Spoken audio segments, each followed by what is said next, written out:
guys, it is Dave, it is Duncan, it is Kyle back from Metal Epidemic for another album review. And for this review, Duncan, Kyle and I have been checking out the new album from Scottish metalcore quintet, Bleed From Within. Oh, flower of Scotland. Sorry, it comes out you, doesn't it? I know, it does, yeah.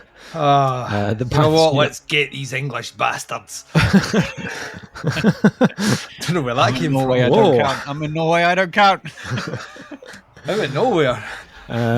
This band's new album, Shrine, will be released on June 3rd on Nuclear Blast Records. Formed in 2005, this will be Bleed From Within's 6th full-length album. Damn. Which follows up 2020's Fracture, which was one of our early reviews at Metal Epidemic. And was an album that was quite a challenge for the band. It was written while they were touring, and then they released it. I had to promote it through the whole global pandemic, but it still did really well. Moving on to Shrine, drummer Ali Richardson said, "I like to think of Era and Fracture and Shrine as almost a trilogy covering the evolution of our sound. We're already talking about the next album and where we're going to go, so we're going to reset a little bit after this." For Shrine, the big thing was production value, Ali notes. "We had a label that believed in us, and we aren't interested in a quick buck here, we're interested in the longevity of the band and making a solid product. We were finally able to realise those kinds of creative dreams that we've always had, whether it's adding all these production textures or having a string quartet coming in. Acting on all of that, what was fucking great.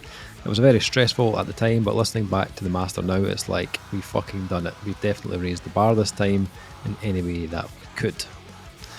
So, as I mentioned, we reviewed Fracture on the channel, so was definitely interested to hear what moves they'd been making since that last album. We both enjoyed Fracture. I thought it was really good. Not just because we're Scottish. I had nothing to do with it. I mean, it helps. I mean, you do go out, you're like, especially when you're from our country, which is not necessarily always known for its heavy metal. It does have it in there, but it's not always known for it. You do have a tendency to root for the hometown heroes. It just so happens they're pretty fucking awesome. So, very talented songwriters. So that kind of helps. So I didn't feel, Dave, that we were just playing the Scotland card. Kind of felt like we were playing the Scotland card, but there was some weight behind it because there was talent behind it. True. So, see how I covered my back there? See how I did that? I do honestly feel like the kind of evolution of Bleed From Within has been massive. Oh god, aye. When you listen to something like Uprising, which they did like almost 10 years ago, then you're listening to like Fracture or Shrine, that the progression is massive. Kyle, I have no idea. Have you listened to Bleed From Within before, or was this your first taste of the band? This was my first deep dive into them in an album. Okay. But yeah, I've heard some songs here and there before and appreciate what they've done, but I do agree the evolution is noticeable from the stuff I've heard before. So yeah, for sure. So what did we make of Shrine? Duncan, what did you think? What did you make of this one compared to the last album? Well, yeah, without stealing their liner notes, this one feels more contextually focused than the previous one. So the previous one, they still were wading in that more extreme element that they clearly are birthed from. Yeah. But they were starting to make it more... Palatable's the wrong word. And it's not even radio friendly per se, but they were making it more polished, more produced, right? And not in a way which I would say is a bad thing for the band, because they didn't lose any of that intensity. Coming in on this one, I was curious to see if that was a case of we've tried something, put out there, it's done well, so we're going to do it again, or if this was going to be a stepping stone. And it certainly is a stepping stone in my opinion. I think what they've done is they've built on those elements from the previous album, which were more commercially friendly, and actually really started to add in more layers and weight to their sound in a way which kind of caught me by surprise. The sheer amount of melody on this album is kind of breathtaking, because it was never something they were really known for. It's something they were utilising for sure on the previous album, but on this one, I think they found the balance spot on. And when I say melody, I know some people might like wince a little bit and look away at the side. It's tonal screaming. It's, you know, it's melody in the same way that like a kind of, and I'm going to use this comparison a few times vocally, like an early Corey Taylor would use, because his voice has kind of started to mould into that, like kind of first, second album Corey Taylor sort of level of aggressive screaming melody, not the actual singing stuff. They mentioned the string quartet in here. Yeah. When that first came in, my nutsack clenched, and the reason it clenched is because I've told you before, I hate strings used as a gimmick on one song. I find it fucking pointless if you're using it on one song, unless that song is introduction, and even then I get a bit annoyed because you're starting with that, so I expect more of it. It's in at least 3 or 4 songs here. There's one song that's used kind of not prominent in the mix like it's used in the other tracks, but further back. I think that might be Death Defined, might be wrong on that one. But it's, you know, it's utilised more prominently in other songs, but they kept coming back to it. So that instantly made me smile, because it's not just a gimmick, it's they brought this element in and they've said, right, we're going to utilise it. How best can we put this in our tracks? How can we use these instruments and, you know, and enhance our sound? And they've nailed it. I think it all works really well. I think at times they might be a little bit uncomfortable with how commercial they sound. You listen to a track like Levitate, for example, the next song, Flesh and Stone, all but hits you with blast beats. But they're like, right, just you know, it was a great, you catch something out heavy. And they do that again. I think it might be Temple of Lunacy or Shapeshifter, whichever one has the more commercial kind of chorusy sound. The track that comes in right after that is quite a bit heavier. Yeah. And it kind of feels like they're, you know, they want to keep those old fans, they want to get those new fans, and I think they're like, if we're giving them one of these, we need to give the other extreme something to keep them in as well. And I would say to them, don't do that. You know, you don't have to do that. It's cool, the heavier elements totally work, but be confident in your sound. You guys sound fucking huge on this album. Like the songs that they've already released as singles are fucking massive, and this is like one of these ones. I think we said before 2 years ago when we were reviewing their previous album that this kind of sounded like the band were moving up a venue.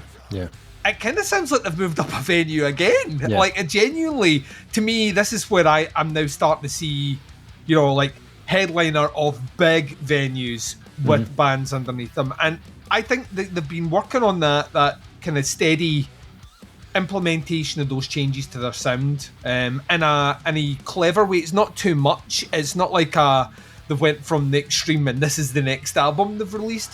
There's changes being charted and a logical progression as well, which feels organic. So anyone that would dare even remotely claim that the band have sold out are ignorant, because they've just not listened to them build on ideas, techniques and styles that they've catered now for, you know, what, 15 years? 15 years plus. So I totally got on board with that. I think there's some... I'm not too keen on the track Sky, because it's an interlude track, and I don't necessarily think it adds anything. But that's maybe my only criticism about the actual songs themselves. They sometimes can use the same technique more than once.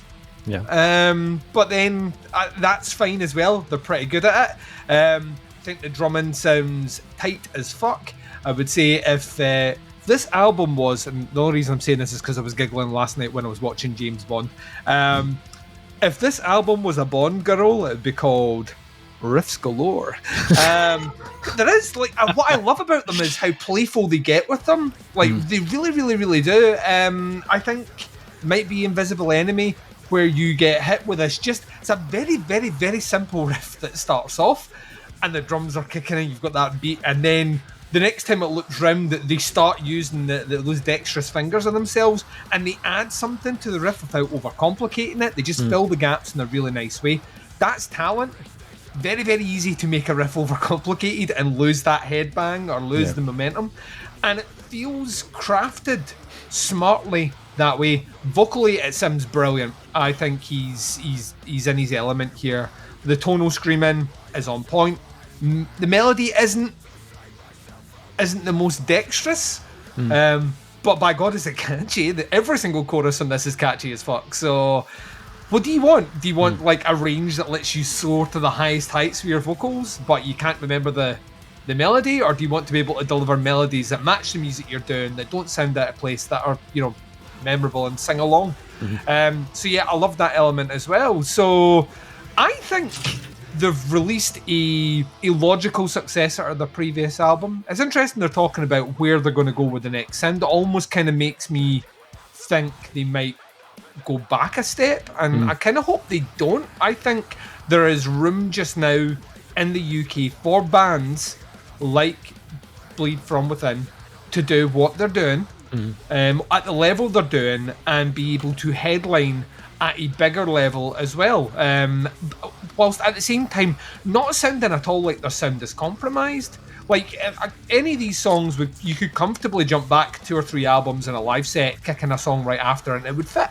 It's not too much of a jump, and I love that about these guys. I continually root for their success, not only because I'm Scottish, but because I do think they're very talented at what they do. I think this one should shift serious units, and they should be immensely proud of what they've done, and they're on a great label for it just now. We've mentioned it many times. Nuclear Blast seems to just be leveling up every single band on the roster at the moment. Every single band that released an album, it seems like incredibly produced and the next level up for the band. So I mean, is it the best album they've ever done? No. I still pine for some of that older stuff, but I think they are doing more interesting work here, and stuff that will actually hopefully start to get new heads turning their way, because they've been playing at a very high level for a while now, and I kind of always feel like, for whatever reason, Bleed From Within are one album away from becoming like huge, and this might be the album that does it. So yeah, I thought this was pretty fucking awesome. Cool. Kyle, what did you think? Well, this ain't your granddad's metalcore, is it? Does not. No. No, my granddad listens to grindcore. You should have known that. Pig Destroyer through and through. Bit of Berserker, yeah. Oh man, I remember the first time I heard Pig Destroyer, I was like, ah! Yeah. Remember the first time I heard from Bleed Within, I was like, that's definitely metalcore. Definitely metalcore. There's no doubt about it. They're from Scotland. That's better than metalcore. I like it, yeah. So no, like I said before, it's as someone who's not really paid so much attention to the band. I mean, it's metalcore. It's not my favorite subgenre, so I'm like, the evolution is noticeable. As I said before, it's a good thing, because I mean, when you just release a metalcore album, I turn off pretty quickly. But there's got some very, very interesting things in this one. I like the string quartet and the fucking grooves on this thing. That first song hit me like a train, and it just that was awesome. I really enjoyed that. That's a great opener. Some of the lead work and the vocals, especially with the tonal screaming that Duncan was talking about, just fantastic. Really, really good. And I feel like they've taken the things they want to do, and they haven't just slapped it on top of the metalcore. They've just actually mingled it in with like where they came from, and they haven't lost it. But I will agree with Duncan too. I feel like they could not lose it, but sort of move further away from where they came from and still be extremely interesting and keep it heavy, definitely. And I wish they would, because to be honest, this is like one of the very few gripes I had with the album, is I kind of felt myself wanting to skip through the metalcore bits to get to the good stuff, if you know what I mean. There's like some stuff on this album was really good, and then it went back to that sort of grounded sound, and I was like, just do more of that. Just do more of that. It was great. Give me an album of that, and I'll be super happy. Because, I mean, there's some really good moments on this, like in the song One After Sky, Stand Down. Sky, I will agree, was just like, what the fuck? That could have been the intro to Stand Down. It's a weird one because it's not as if you don't, and it's obvious. Like the thing is, it doesn't even, unless I missed it, it's not playing like because it's like the strings, it's the ambience and all the rest. Yeah. It's not playing what the next song plays. No, it's just so it sort of leads into it, but it's like what is his own? It's a 56-second piece of music. It just maybe it's for people to skip it because they don't like it. I don't know. But because the song again, if you've got a string quartet in the room, you're like that. Right, we're getting our money's worth. You will play a 50-second interlude song for us right now, and we will put it on the album because you're not cheap. God damn right. So it's a weird oddity because Invisible Enemy is heavy, but it's not the heaviest fucking song to then go quiet. So yeah, but I think maybe they wanted to break it up between Invisible Enemy and Stand Down because possibly. Like Stand Down's fucking heavy as well, and it's got that wonderful groove on the beginning of this riff, just nice. Some of it I thought was a little bit predictable, but that's metalcore, like with the clean, almost tonal screaming, like almost clean choruses and stuff. But I mean, that's the genre, so. That kind of thing is just that's what you get with it. So, but I enjoyed it for the most part. Actually, I didn't think I would, since, like I said, metalcore is not my favorite thing. But I was like, I actually got along with this pretty well. Production-wise, guitars sound fucking huge. They are massive, as you say in Scotland, or used to say. We occasionally say it. Yeah, I mean, I've been saying it more and more since talking to you two. So. The bass is in there somewhere. I can hear it on a couple of songs where they actually play only the bass, and I'm like, could have done more of that, to be honest. Can't really hear too much of the high end of the bass. Like, thanks for burying that. Good job there. Drums are drums. They sure are. So I'm just going to leave that there. But I will say it does work very well for the sound of the band. So it's just like, it all fits together really well, and I can't really complain too much because it sounds massive. And the first impression I got was, whoa, when that first song came in and hit me like a freight train. And I was just like, that's a groove. And then I started analysing. I was like, those drums might be a bit timeline, but whatever. It works, it fits, it's fine. It's not like glaringly fucking horrible like we've heard before. So no bands mentioned. No, let's not mention any bands. So no, I enjoyed it quite a bit.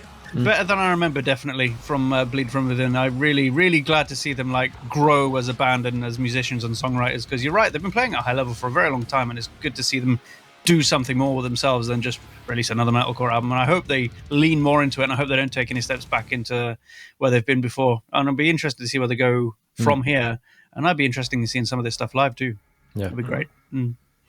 Davey boy. It's a tricky one, this one. I can totally see. I'm only joking.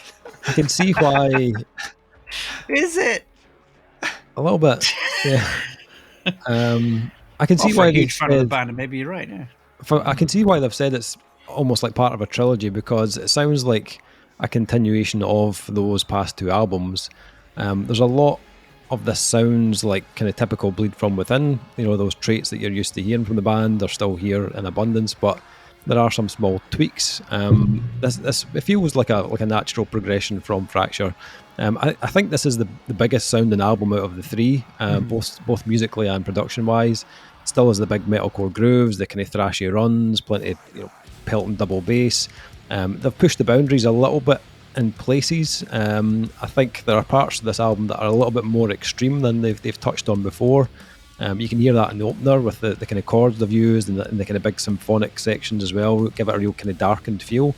Remind me a little bit of Ola England's Project Feared a little bit. The riffs on Sovereign have that kind of like metalcore meets melodeath vibe. You know, the melody and the tails of the riffs were very kind of feared sounding, but and the solo was killer on that track as well. But they've also managed that kind of extreme streak with more progressive elements, like on Flesh and Stone, which brings together the kind of like stomping grooves with the staccato rhythms, but it's loaded with blast beats, and again those darker strings kind of sounds, they kind of linger in the background, creating a cool atmosphere in the track. Also feels like it could be like one of the most technical releases out of the last three. I think the attention to detail on the album, especially in the riffs and the drums, feels a lot more thorough. I liked how each track comes at you from a slightly different angle. There's not really two songs back to back that have the same tempo or the same rhythm. Metalcore can be bad for that. It can, for sure. They even keep the intros of each track very different from each other as well, just to give the tracks a little bit more individuality. I think vocally you can hear that they've really tried to keep a good balance of the kind of dark and light, and I think the end result is probably the biggest sounding choruses they've ever had, the most kind of uplifting. They sound epic, lots of layers and background synths to create that huge feel. I think he has a great voice. I think his more aggressive tone cuts through in the verses, and then you hear on each album that his melodies just kind of get better and better. I do think the choruses become a little bit kind of reused sounding on the album. They do sound quite similar throughout, and because of that it does become more difficult to distinguish the tracks from each other, even though I do think this is their biggest sounding album to date, and I like the little flurries of something more extreme or progressive. I never really had a moment on the album where I was just like my jaw was on the floor. Like it's very well executed, it sounds very polished, but when it finished I wasn't like rushing to press the play button again straight away. Right. I think That's interesting. there are parts of the album that are a little bit repetitive for me, a little bit slightly kind of formulaic structurally. Tracks like Levitate kind of just go through the motions, they tick the boxes, but It's a single, you know what I mean? That to me, that's the... Not that I want to use the old Slipknot comparison again, but the most boring song on that first album is, Wait and Bleed. It is like the most tedious song, and then they found a way to release that and then neuter it by upping the fucking backing vocal over the top of the aggressive one. And but it's catered to, that's the one that had the big stomping chorus, that's the one that's going to sell a lot and get a lot of attention. So it doesn't surprise me. Levitate is like single formula, you know what I mean? It's crafted to be a single. And I think that's why Flesh and Stone comes out so hard right after it, you know what I mean? It's like they're like, right, we've done that, right? Let's keep it going. So I get that. Absolutely. That track Levitate just didn't really give me anything to get excited about, but then like you say, they give you like real nuggets of greatness on like Flesh and Stone, which is more intricate and more stylistically varied and energetic, and that's a track that really stands out in an album like this. So on one hand, I think there are moments where they've moved on from Fracture and been a little more varied in style and tone, but on the other hand there are some kind of parts of this that I've kind of heard them accomplish on previous releases, and I kind of wanted a little bit more innovation. That, I think, that being said, if you're a fan of Bleed From Within, then I think there's a lot to love here, and I genuinely like these guys. I think they are big supporters of the local scene in Scotland. They're always out at shows supporting other bands. We saw a few of them at Decapitated a couple of months back, so I do look forward to whatever they do next. I think fans of this will probably love this album. I won't be surprised if it gains them a load of headlining slots on tours and festivals. I'm hoping so. Yeah, for sure. But yeah, it was a good album for me. But there was moments of it where I was just kind of switching off a bit. It was just a bit it wasn't really grabbing me as much. So ratings, what are we thinking for a score for the Shrine from Bleed From Within? Duncan, what are you thinking? I'm giving this one a 4. I think this is fucking great. Like I say, I don't think it's necessarily it's not reinventing the wheel, but it's certainly building on the sound that they've been crafting now for a long time. And this is genuinely the one, I know we probably said the same on the previous album, this is the one that I genuinely hope is the one that catapults them, because they've done their time, you know what I mean? They've done their time, they've paid their dues, and they deserve that next level up because they can deliver on that. And I imagine in a bigger setting with, like, that's the one thing about the choruses here. Maybe even if they aren't the most dexterous, I can imagine 2,000 people singing it back with them, and that kind of makes me get the hairs in the back of my neck go up when I think about that. And I think they've earned that. So I think, where they go next, who knows? They're already thinking about it. That's kind of cool. But they should live in the moment of this album and make sure they reap all the benefits from it. 4 out of 5. Cool. Kyle? I'm not sure. It's I mean, 4 out of 5 sounds like I enjoyed it loads, which I did to a point, but like I agree with both of you. There's great moments and there's some moments which are just like, meh. So it's like, but 3.5 feels like it's doing them a disservice because it's quite a good album. It's just not one I'm probably going to go back to quite a lot, even though I enjoyed it. So you know what? Fuck it. 4 out of 5. They deserve it. That's right. There was no peer pressure from the two Scotsmen on this call. Not at all. Didn't say a word. I scored Fracture a 4 out of 5, and I think a lot of this is around the same kind of level as Fracture. There are moments on here where they're pushing the boundaries a bit more, and I love that. And there are tracks on here which are total crowd pleasers, which is absolutely fine. Crowds will absolutely love them, but I've kind of heard them do it before. And as good as it is, I'm glad they are talking about what they can. What they can do and where they're going to go in the next album, because I feel like it's time for that push into the next phase for them. I know what you're saying, Kyle. I feel like 3.5 is kind of doing them a disservice. So I'm going to go 4 as well. I'm going to go 4 out of 5 on this one as well. Nice. Bleed From Within, Shrines, out on June 3rd on Nuclear Blast Records. Let us know what you think. Links below to the band's Facebook, any pre-orders. Plenty of singles out, check them out, and let us know what you think of the album when it drops. That is the review. Thanks for checking it out. We'll be back with another review very soon, but until then, take care. Speak to you soon. Bye, everyone. Bye.